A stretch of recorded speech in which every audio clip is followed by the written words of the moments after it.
हरे कृष्णा।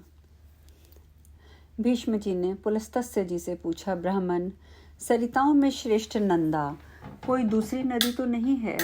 मेरे मन में इस बात को लेकर बड़ा कौतूहल हो रहा है कि सरस्वती का नाम नंदा कैसे पड़ गया। जिस प्रकार और जिस कारण से वह नंदा नाम से प्रसिद्ध हुई, उसे बताने की कृपा कीजिए। भीष्म जी के पूछने पर पुलस्त्य जी ने कहा कि मैं तुम्हें प्राचीन इतिहास सुनाता हूँ। ध्यान से सुनो। भीष्म, पहले की बात है, पृथ्वी पर प्रभंजन नाम से प्रसिद्ध एक महाबली राजा हो गए। एक दिन वे अपने उस वन में मृगों का शिकार खेल रहे थे। उन्होंने देखा कि एक झाड़ी के भीतर मृगी खड़ी है। वह राजा के ठीक सामने पड़ती थी। प्रभंजन ने अत्यंत तीक्ष्ण बाण चलाकर मृगी को बींध डाला। आहत हरिणी ने चकित होकर चारों ओर दृष्टिपात किया, फिर हाथ में धनुष बाण धारण की राजा को खड़ा देखकर वह बोली, ओ मूढ़, ये तूने क्या किया? तुम्हारा ये कर्म पाप पूर्ण है। मैं यहाँ नीचे मुंह किए खड़ी थी और निर्भय होकर अपने बच्चे को दूध पिला रही थी। इसी अवस्था में तूने इस वन के भीतर मुझ निरपराध हरिणी को अपने वज्र के समान बाण का निशाना बनाया है। तेरी बुद्धि बड़ी खोटी है, इसीलिए तू कच्चा मांस खाने वाले पशु की योनि में पड़ेगा। इस कंटक का कीर्ण वन में तू व्याघ्र हो जा। मृगी का ये शाप सुनकर सामने खड़े हुए राजा की संपूर्ण इंद्रियां व्याकुल हो उठी। वे हाथ जोड़कर बोले, कल्याणी, मैं नहीं जानता था कि तू बच्चे को दूध पिला रही है। अनजाने में मैंने तेरा वध कर दिया, अतः मुझ पर प्रसन्न हो। मैं व्याघ्र योनि को त्याग कर पुनः मनुष्य योनि का शरीर कब प्राप्त करूंगा? अपने इस शाप के उद्धार की अवधि तो बता दो। राजा के इस प्रकार कहने पर मृगी बोली, राजन, आज से 100 वर्ष बीतने पर यहाँ नंदा नाम की एक गौ आएगी। उसके साथ तुम्हारा वार्तालाप होने पर इस शाप का अंत हो जाएगा। पुलस्त्य जी कहते हैं, मृगी के कथानुसार राजा प्रभंजन व्याघ्र हो गए। उस व्याघ्र की आकृति बड़ी घोर और भयानक थी। वह उस वन में के काल में वशीभूत हुए मृगों, अन्य चौपायों तथा मनुष्यों को भी मार मार कर खाने और रहने लगा। वह अपनी निंदा करते हुए कहता था, हाय, मैं पुनः कब मनुष्य शरीर धारण करूंगा? अब से नीच योनि में पड़ने वाला एक निंदनीय कर्म, महान पाप अब मैं कभी नहीं करूंगा। अब इस योनि में मेरे द्वारा पुण्य नहीं हो सकता है। एकमात्र हिंसा ही मेरी जीवन वृत्ति है। इसके द्वारा तो मैं सदा दुख ही प्राप्त करूंगा। किस प्रकार मृगी की कही हुई बात सत्य हो सकती है? जब व्याघ्र को उस वन में रहते हुए 100 वर्ष हो गए, तब एक दिन वहां गौवों का एक बहुत बड़ा झुंड उपस्थित हुआ। वहां घास और जल की विशेष सुविधा थी। वही गौवों ने के आने का कारण हुई। आते ही गौवों ने विश्राम के लिए बाड़ा लगा दिया गया। ग्वालों के रहने के लिए भी साधारण घर और स्थान की व्यवस्था की गई। गोचर भूमि तो वहां थी ही, सबका बड़ा पड़ाव पड़ा। वन के पास का स्थान गौवों के रंभाने की भारी आवाज से गूंजने लगा। मतवाले गोप चारों ओर से गौ समुदाय की रक्षा करते थे। गौवों के झुंड में एक बहुत ही हष्टपुष्ट और संतुष्ट रहने वाली गाय थी। उसका नाम था नंदा।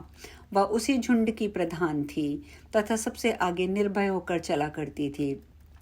एक दिन वह अपने झुंड से बिछड़ गई और चरते चरते पूर्वोक्त व्याघ्र के सामने जा पहुंची।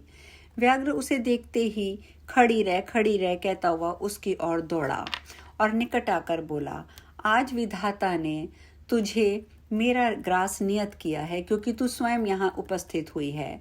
व्याघ्र का ये रोंगटे खड़े कर देने वाला निष्ठुर वचन सुनकर उस गाय को चंद्रमा के समान कांति वाले अपने सुंदर बछड़े की याद आ गई। उसका गला भर आया। वह गदगद स्वर से पुत्र के लिए हुंकार करने लगी।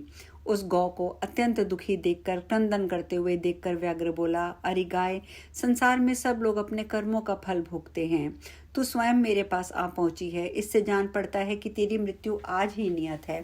फिर व्यर्थ क्यों शोक कर रही है? अच्छा ये बता, तू किस लिए रोई? व्याघ्र का प्रश्न सुनकर नंदा ने कहा, व्याघ्र, तुम्हें नमस्कार है। मेरा सारा अपराध क्षमा करो। मैं जानती हूँ कि तुम्हारे पास आए हुए प्राणी की रक्षा असंभव है, अतः मैं अपने जीवन के लिए शोक नहीं करती। मृत्यु तो मेरी एक न एक दिन होनी ही है, फिर उसके लिए क्या चिंता। किंतु मृगराज, अभी नई अवस्था में मैंने एक बछड़े को जन्म दिया है। पहली बियान का बच्चा होने के कारण वह मुझे बहुत ही प्रिय है। मेरा बच्चा अभी दूध पीकर ही जीवन चलाता है, घास को तो वह सूंघता भी नहीं है। इस समय वह गोश्त में बंधा हुआ है और भूख से पीड़ित होकर मेरी राह देख रहा है। उसी के लिए मुझे बारंबार शोक हो रहा है। मेरे न रहने पर मेरा बच्चा कैसे जीवन धारण करेगा? मैं पुत्र स्नेह के वशीभूत हो रही हूँ और उसे दूध पिलाना चाहती हूँ। मुझे थोड़ी देर के लिए जाने दो। बछड़े को दूध पिलाकर प्यार से उसका मस्तक चाटूंगी और उसे हिता की जानकारी के लिए कुछ उपदेश दूंगी। फिर अपनी सखियों की देखरेख में उसे सौंपकर तुम्हारे पास लौट आऊंगी। उसके बाद तुम इच्छा अनुसार मुझे खा जाना। नंदा की बात सुनकर व्याघ्र ने कहा, अरे अब सब तुझे पुत्र से क्या काम? नंदा बोली, मृगेंद्र, मैं पहल बछड़ा ब्याही हूँ, अतः उसके प्रति मेरी बड़ी ममता है, मुझे जाने दो। सखियों को, नन्हे बच्चे को रक्षा करने वाले ग्वालों, गोपियों तथा विशेषतः अपनी जन्मदायिनी माता को देखकर उन सबसे विदा लेकर आऊंगी। मैं शपथ पूर्वक तुमसे ये बात कहती हूँ। यदि तुम्हें विश्वास हो तो मुझे छोड़ दो। यदि मैं पुनः लौट कर ना आऊं तो मुझे ही पाप लगेगा, जो वही पाप जो ब्राह्मण और माता पिता का वध करने से होता है। व्याघों, मलेच्छों और जहर देने वालों को जो पाप लगता है वही मुझे भी लगे। जो गौशाला में विघ्न डालते हैं, सोते हुए प्राणियों को मारते हैं तथा जो एक बार अपनी कन्या का दान करके फिर उसे दूसरे को देना चाहते हैं, उन्हें जो पाप लगता है वह भी मुझे लगे। जो अयोग्य बैलों की भारी बोझ उठवाता है, उसका लगने वाला पाप भी मुझे लगे। जो कथा होते समय विघ्न डालता है और जिसके घर पर आया हुआ मित्र निराश लौट जाता है, उसको जो पाप लगता है वही मुझे भी लगे। यदि मैं पुनः लौट कर ना आऊं, इन भयंकर पातकों के भय से मैं अवश्य आऊंगी। नंदा की ये शब्दें सुनकर व्याघ्र को उस पर विश्वास हो गया और वह बोला, गाय, तुम्हारे इन शब्दों से मुझे विश्वास हो गया है, पर कुछ लोग तुमसे ये भी कहेंगे कि स्त्री के साथ हास परिहास, विवाह में गौ को संकट से बचाने में प्राण संकट उपस्थित होने पर शपथ ली जाती है, उसकी उपेक्षा से पाप नहीं लगता। किंतु तब तुम उन बातों पर विश्वास ना करना। इस संसार में कितने ही ऐसे नास्तिक हैं जो मूर्ख होते हुए भी अपने को पंडित समझते हैं। वे तुम्हारी बुद्धि को क्षण भर में भ्रम में डाल देंगे। जिनके चित्त पर अज्ञान का पर्दा पड़ा रहता है, वे क्षुद्र मनुष्य कुतर्कपूर्ण युक्तियों और दृष्टांतों से दूसरों को मोह में डालने वाले होते हैं। इसीलिए तुम्हारी बुद्धि में ये बात नहीं आनी चाहिए कि मैंने शपथों द्वारा व्याघ्र को ठग लिया। तुमने भी मुझे धर्म का सारा मार्ग दिखाया है, अतः यह तुम्हारी जैसी इच्छा हो अब वही करो। व्याघ्र ने कहा, गाय, अब तुम जाओ। पुत्रवत्सले, अपने पुत्र को देखो, दूध पिलाओ, उसका मस्तक चाटो और सबसे मिलकर शीघ्र लौट आओ। पुलस्त्य जी कहते हैं, वह पुत्रवत्सला धेनु बड़ी सत्यवादिनी थी। पूर्वोक्त प्रकार से शपथ लेकर वह अपने व्याघ्र की आज्ञा ले चुकी और कोष्ठी की ओर चल पड़ी। उसके मुख पर आंसुओं की धारा बह रही थी। वह अत्यंत दीन भाव से कांप रही थी। उसके हृदय में बड़ा दुख था। वह शोक के समुद्र में डूबकर बारंबार डकारती थी। नदी के किनारे गोष्ठ पर पहुंचकर उसने सुना, बछड़ा पुकार रहा है। आवाज कान में पड़ते ही वह उसकी ओर दौड़ी और निकट पहुंचकर नेत्रों से आंसू बहाने लगी। माता को निकट पाकर बछड़े ने शंकित होकर पूछा, माँ, आज क्या हो गया? मैं तुम्हें प्रसन्न नहीं देखता। तुम्हारे हृदय में शांति थी, वो कहाँ गई? तुम्हारी दृष्टि में जो व्यग्रता है वह मुझे डरी हुई दिखाई पड़ती है। नंदा बोली, बेटा, स्तनपान करो, यह हम लोगों की अंतिम भेंट है। अब से तुम्हें माता का दर्शन दुर्लभ हो जाएगा। आज एक दिन मेरा दूध पीकर कल सवेरे से किसका पियोगे? वत्स, मुझे अभी लौटना है। मैं शपथ लेकर यहाँ आई हूँ। भूख से पीड़ित बाघ को मुझे अपना जीवन अर्पण करना है। बछड़ा बोला, माँ, तुम जाना चाहती हो तो मैं भी वहीं चलूंगा। तुम्हारे साथ मेरा भी मर जाना ही अच्छा है। तुम ना रहोगी तो मैं अकेले भी वैसे भी मर जाऊंगा, फिर साथ ही क्यों ना मरूं। यदि बाघ तुम्हारे साथ मुझे भी मार डालेगा तो निश्चय ही मुझको वह उत्तम गति मिलेगी जो मात्र भक्त पुत्रों को मिलती है। अतः मैं तुम्हारे साथ अवश्य चलूंगा। माता से बिछड़े हुए बालक के जीवन दान का क्या प्रयोजन? केवल दूध पीकर रहने वाले बच्चों के लिए माता के समान दूसरा कोई बंधु नहीं होता। माता के समान रक्षक, माता के समान आश्रय, माता के समान स्नेह, माता के समान सुख कुछ नहीं होता। ये ब्रह्मा जी का स्थापित किया हुआ परम धर्म है कि माता के समान देवता इहलोक और परलोक में भी नहीं है। जो पुत्र इसका पालन करते हैं उन्हें उत्तम गति प्राप्त होती है।